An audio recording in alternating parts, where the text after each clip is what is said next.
सो अब jujutsu Kaisen का final chapter release होने वाला है इस हफ्ते, जो कि चैप्टर 271 होगा एंड यहाँ से jujutsu Kaisen finally and officially खत्म हो जाएगा। बट यहाँ पे सबसे बड़ा सवाल फैंस के लिए ये आता है कि क्या हमें इसका कोई सीक्वल देखने को मिलेगा। इसका मतलब ये है कि क्या हमें जुजुत्सु काइसेन का सीजन 2 देखने को मिलेगा या फिर नहीं, क्योंकि इन दी एंड ऑफ द स्टोरी हमें बहुत से ऐसे क्वेश्चंस के आंसर नहीं दिए गए हैं, जिसके कारण से जुजुत्सु काइसेन की स्टोरी को एंड करना विदाउट गिविंग एनी आंसर यहाँ पे बहुत ही ज्यादा अनएक्सपेक्टेड है। बट क्योंकि गेगे ने ये मैसेज दिया था कि मैं स्टोरी को उसी तरीके से एंड करना चाहता था जैसे मैंने स्टार्टिंग से लिख के रखी थी, एंड उसने अपने मैसेज में ये भी बोला था कि मैं ज्यादातर लोगों को अपनी एंडिंग से सेटिस्फाई कर दूंगा। अब जब भी जुजुत्सु काइसेन की स्पॉयलर्स रिलीज होते हैं, जब से सुकुना खत्म हुआ है, लोग एक ही चीज की रट लगा के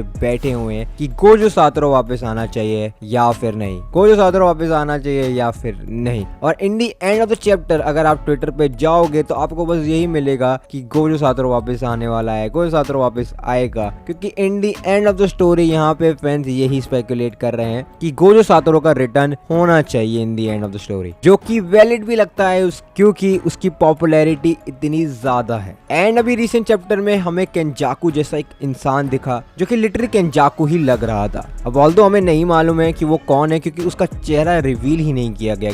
हमें मर्जर के बारे में भी नहीं बताया गया, इनफैक्ट मर्जर हुआ भी नहीं, जिसके ऊपर जुजुत्सु काइसेन की पूरी बुनियाद टिकी हुई थी, क्योंकि केंजाकू का सबसे बड़ा प्लान जिसके चक्कर में कलिंगम आर्क स्टार्ट हुआ था वो हुआ ही नहीं। एंड मेरे हिसाब से सबसे इम्पोर्टेंट थिंग जिसके लिए शायद मैं सबसे ज्यादा वेट कर रहा था वो थी सुकुना की बैक स्टोरी, कि सुकुना की बैक स्टोरी क्या है, क्यों सुकुना आज सुकुना बना है। अब ऐसे क्वेश्चन के आंसर ना होने की वजह से यहाँ पे लोग जब सिर्फ स्पेकुलेट कर सकते हैं कि हमें इन सारे क्वेश्चनों के आंसर चाहिए।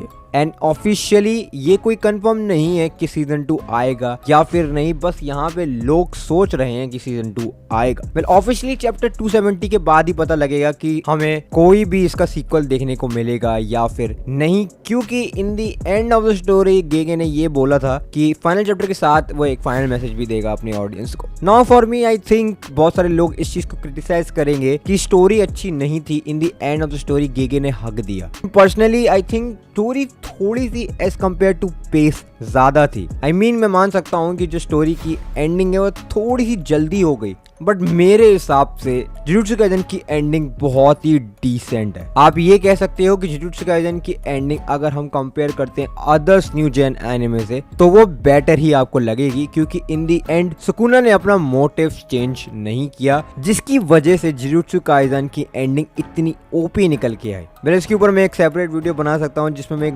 डीप एनालिसिस करूंगा कि क्या जुजुत्सु काइसेन की एंडिंग अच्छी थी या फिर नहीं। एंड अभी बहुत सारी वीडियो मेरे माइंड में है, जैसे कि जब जुजुत्सु काइसेन खत्म हो जाएगा, मतलब एक फाइनली गोजो वर्सेस सुकुना की फाइट को दोबारा एनालाइज करूंगा कि वाकई में कौन विजय निकला। एंड उस पूरी इंटायर वीडियो में मैं सिर्फ गोजो को एंड सुकुना को उनके हर एक इंडिविजुअल फॉर्म से कंपेयर करूंगा। एंड हम जब देखेंगे क्या वाकई में सुकुना ज्यादा ताकतवर है गोजो से या फिर गोजो ताकतवर है सुकुना से, क्योंकि इस हफ्ते अब जुजुत्सु काइसेन का फाइनल स्पॉइलर निकलने वाले हैं। इसका मतलब ये है कि हम लोग आखिरी बार फिर से जुजुत्सु काइसेन की स्पॉइलर को पढ़ेंगे, तो इस दिन का वेट करते हैं। तो अगर आपको ये स्पॉइलर पढ़ने हैं आखिरी बार तो make sure to like and subscribe to the channel. मैं मिलता हूँ आपको स्पॉइलर की वीडियो पे। Thank you so much for watching. Sayonara.